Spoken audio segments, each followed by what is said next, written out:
उन्होंने सत्य अहिंसा की नई युग की शुरुआत की और आज दुनिया उस युग की उस शुरुआत जो उन्होंने की, दुनिया मान रही है कि अगर वसुदेव कुटुंबकम की संस्कृति से देश को आगे बढ़ाना है, विश्व को आगे बढ़ाना है, तो सत्य अहिंसा का रास्ता है, सबको मिलकर रास्ता है। और इस 75 वर्ष की आजादी के बाद हमारे यशस्वी नेता नरेंद्र मोदी जी के नेतृत्व में आज देश आगे बढ़ रहा है।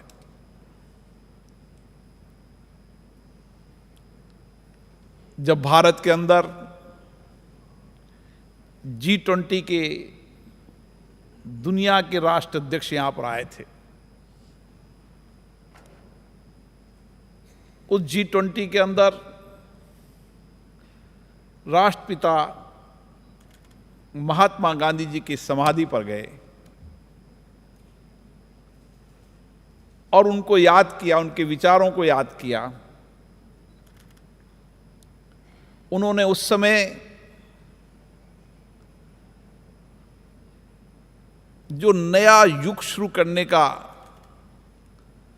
एक ऐसा युग जिसमें हर देश स्वतंत्र हो और स्वतंत्रता का ऐसा आंदोलन, अहिंसा सत्य का आंदोलन,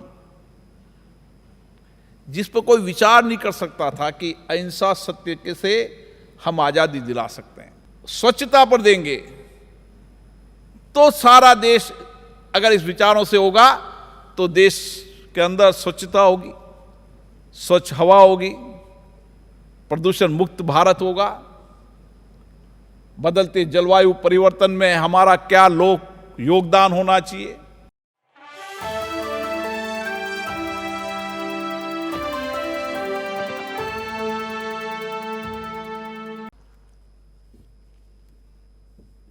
आज इस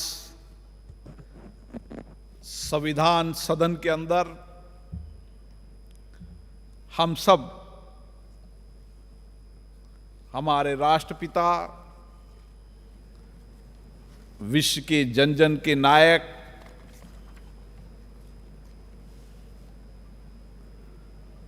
महात्मा गांधी जी को याद करने आए हैं। आज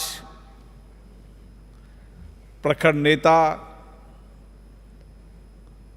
सादगी से अपने जीवन और कठोर निर्णय लेने वाले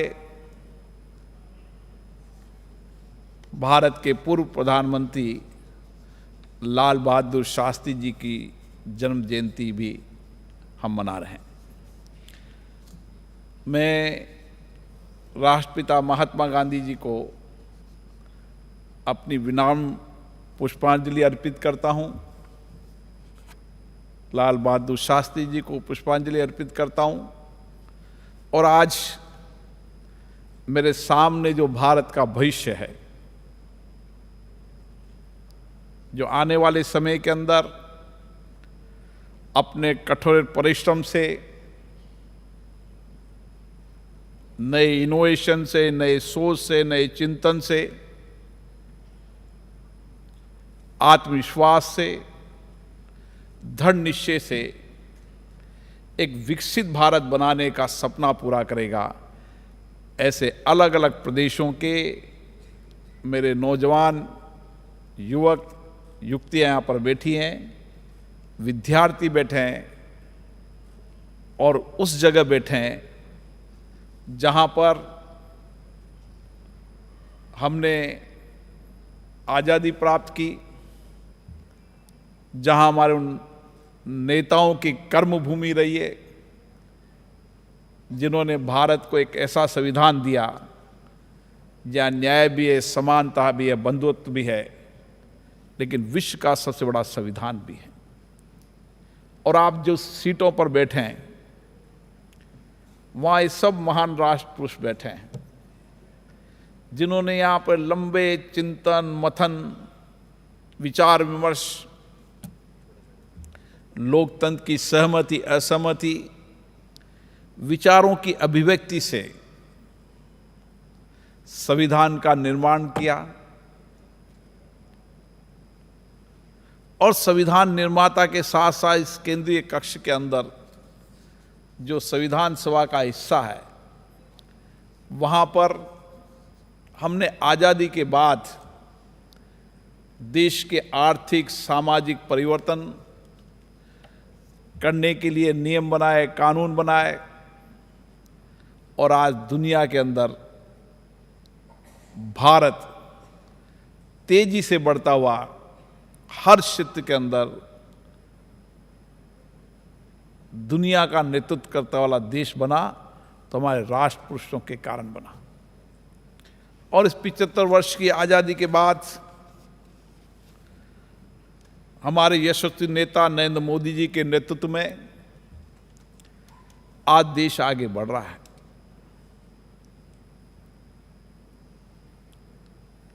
जब भारत के अंदर G20 के दुनिया के राष्ट्र अध्यक्ष यहां पर आए थे, उस G20 के अंदर राष्ट्रपिता महात्मा गांधी जी की समाधि पर गए और उनको याद किया, उनके विचारों को याद किया। उन्होंने उस समय जो नया युग शुरू करने का,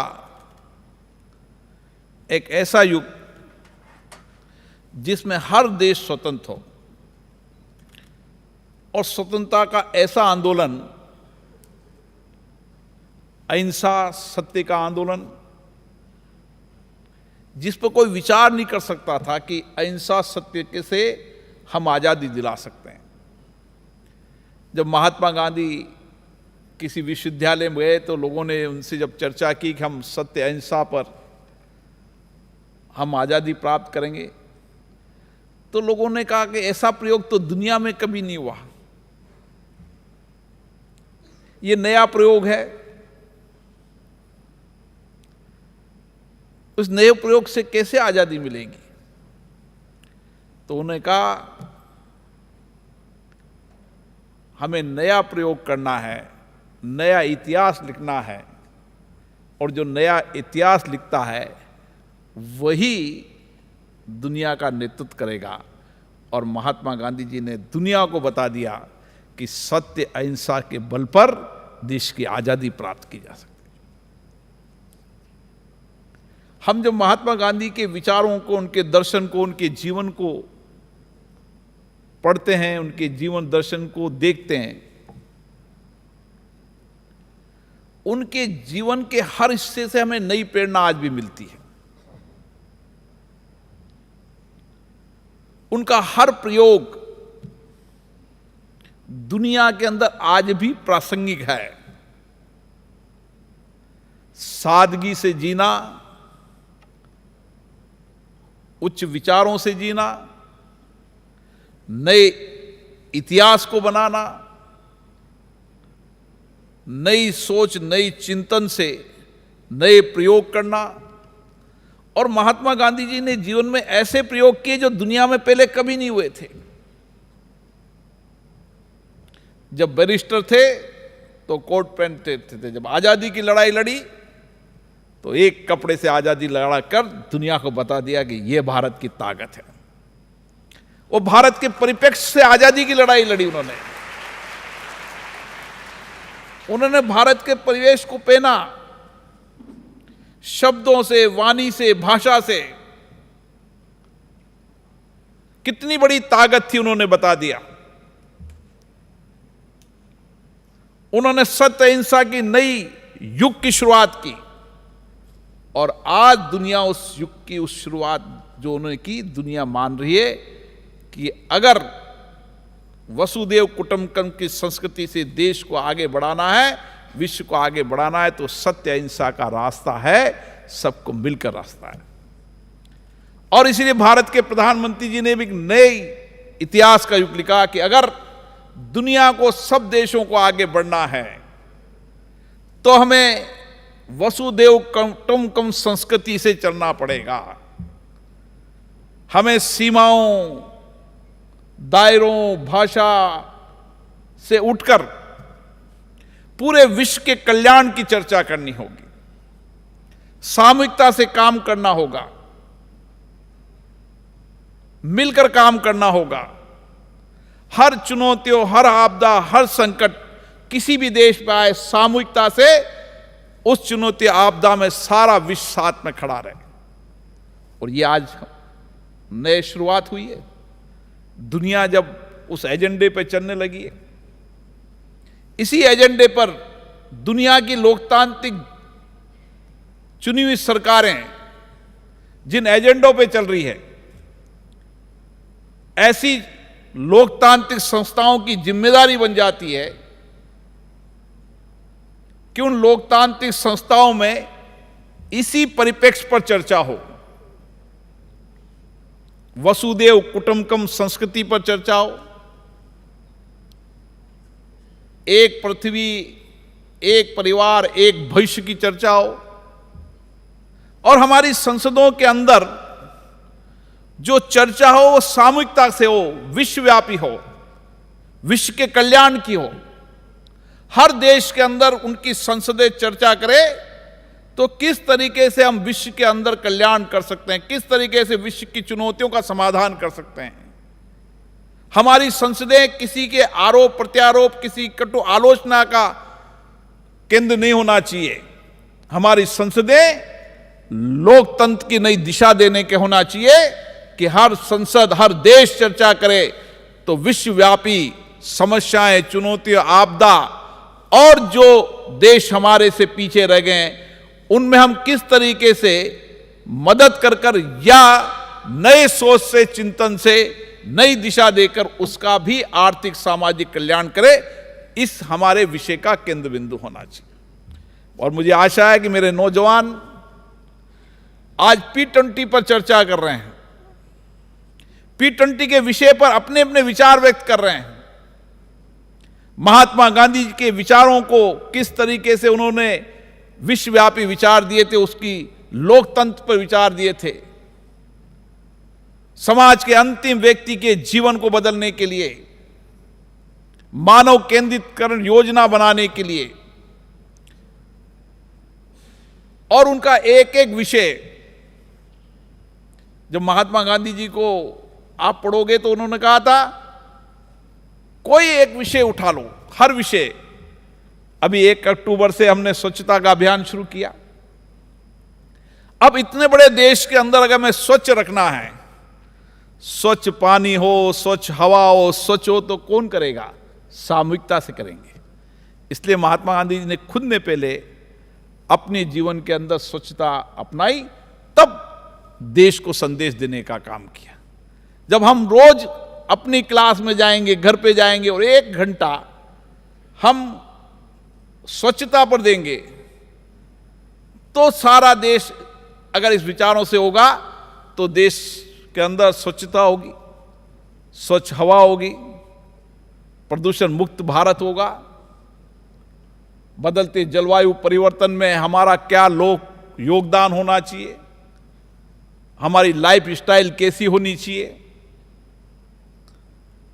इन सारे विषयों पर भी G20 पे चर्चा होगी, P20 पे चर्चा होगी।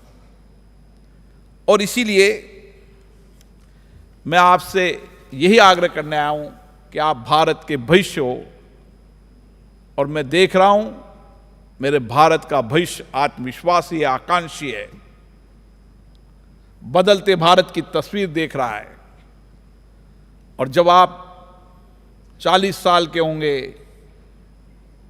35 साल से होंगे, तो एक विकसित भारत के सपने को पूरा कर पाएंगे। यह आकांक्षी युवा नए आत्मविश्वास के साथ, नए उत्साह के साथ, नए चिंतन के साथ, नई सोच के साथ, नई इनोवेशन के साथ हमें ही भारत को बदलना है।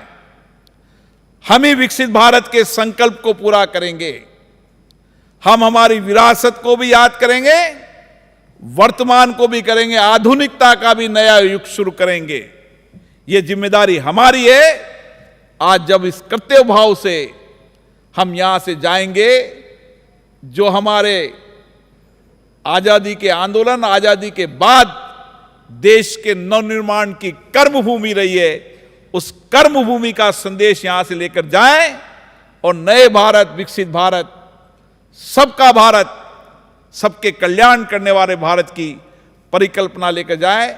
आप सभी नौजवानों को, जिन्होंने आज बहुत अच्छे विचार व्यक्त किए, अलग अलग भाषाओं में विचार किए, 7 से ज्यादा भाषाओं में विचार व्यक्त किए, 48 से ज्यादा हमारी छात्राओं ने विचार व्यक्त किए, और ऐसे विचार, जिन विचारों से, जिन चर्चाओं से, संवाद से हमारे लोकतंत्र की ताकत है, क्योंकि विचारों से, संवाद से, चर्चा से, सहमति असहमति से ही हमने भारत की नई तस्वीर बनाई है। आप भी इसी चर्चा संवाद से भारत की नई तस्वीर बनाएंगे। आप सबको बहुत बहुत धन्यवाद। जय हिंद। बहुत बहुत धन्यवाद लोकसभा अध्यक्ष माननीय ओम बिरला जी, आपका इन सुंदर वचनों के लिए।